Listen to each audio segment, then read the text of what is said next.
Hi everybody, this is Craig Tanner for The Mindful Eye and the Daily Critique. We're going to critique one of my pictures today. I'm going to start doing this once a month or so.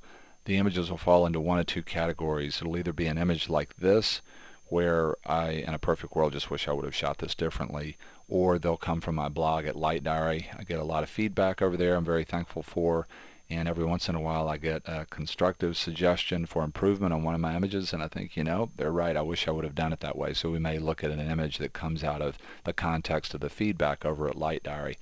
Like I said, this image falls into the former category. It's just one that I wish I would have shot differently.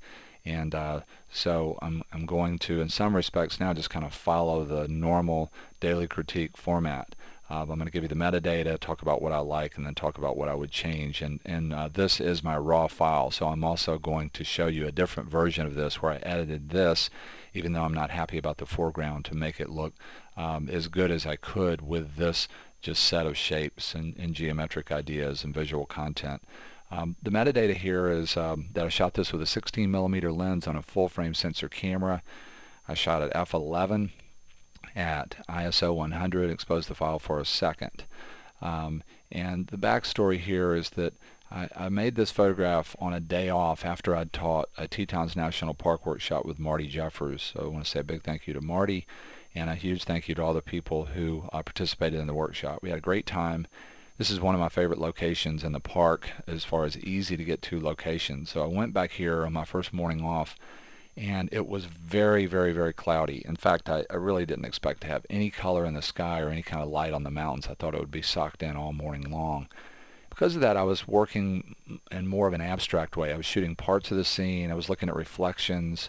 I was looking at shooting this feature over here in this direction and thinking black and white, because even though there wasn't any color, there was some pretty nice definition in the clouds. And then sort of out of the corner of my eye, through the trees, I started to see this storm light gathering on the mountains over here. And as I watched it, I could tell that it was moving very quick in this direction. And I just could tell from looking at it that it was something that was not going to last for long at all. And this is going to sound like the lamest excuse ever, but it had a big effect on how I shot this. I tore a ligament in my ankle about 6 weeks ago, and I'm just getting back up on my foot now. So I was still pretty hobbled up at this point, and I wasn't feeling very mobile. And so what I did was I basically just stepped back and tried to work with these snags that were very near me as leading lines as a foreground. I basically just thought I want to get something. This light is so beautiful. I want to get something in the foreground that sort of works, and then if I have time I'll do something else. And by the time I made this composition, this light had gone away, maybe lasted a minute or two. So what do I like about this composition? I like this real graphic wedge. It points to the main idea. To me, this light, the spotlight, is the main subject. I like the way the lines of the mountain here have a chance to come in and point to the main subject. I like this shadow coming from the trees over here. I like the way that's pointing to the main subject. Obviously, I love the quality of light. That's why I took this picture. And I love the difference between the warmth of the light and the sort of cool, brooding light everywhere else in the sky and the reflections. What I don't like about this image is this foreground. Even though this is a leading line that gets you out into the image and brings you over here and you can come back, and there's a little bit of a repetition with these snags. I framed this trying to get this feeling that would move you over to here, and also spent some time trying to get the tripod up high enough so that the reflection could separate in this negative space in between these two positive space shapes. The reality of this foreground is that, to me, it doesn't rhyme or harmonize or form a unity with the main idea. That's what I don't like about this, and I'm going to talk more about that in a minute. Let's just say that I wanted to work with this and make it better. Let's say someone submitted this and I was looking at it and I wanted to talk about now just sort of improving it from an editing standpoint, because again, this is the raw file.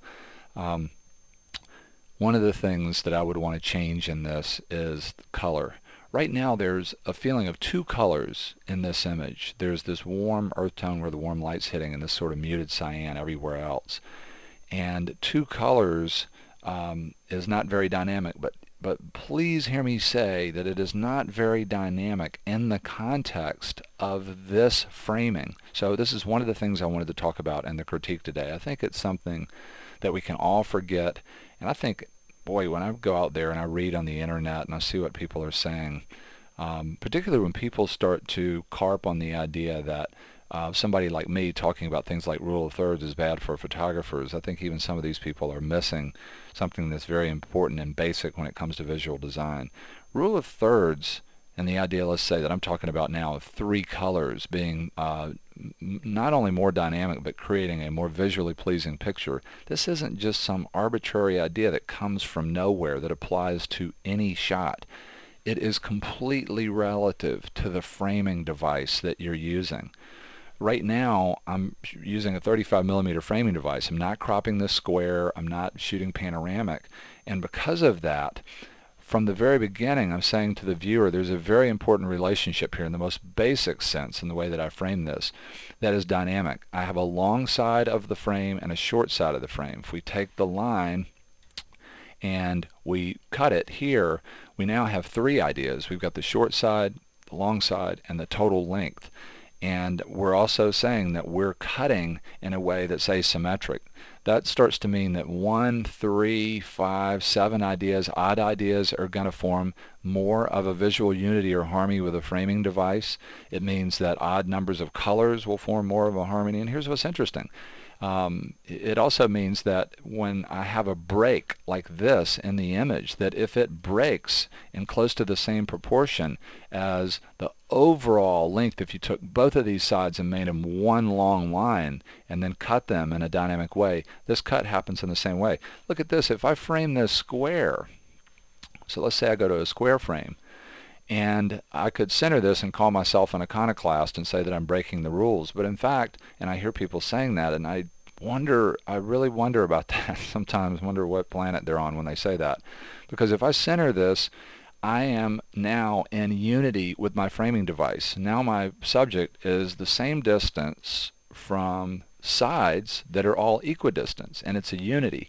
It's the reason why the square format was so popular for portrait studios, because it looks really pleasing when you shoot a head with a square. It's pretty much a round subject, and you have negative space that's generally sort of the same all the way around. By the same token, notice this: if you start to crop square, even numbers of things, even numbers of colors start to look better. And one other thing, if you go panoramic, then rule of thirds gets tossed out of the window for something more like rule of fifths or rule of quarters, where taking your main subject and pushing it way out in more of a dynamic way forms a unity or harmony. I really wanted to get that in today just from a visual design standpoint.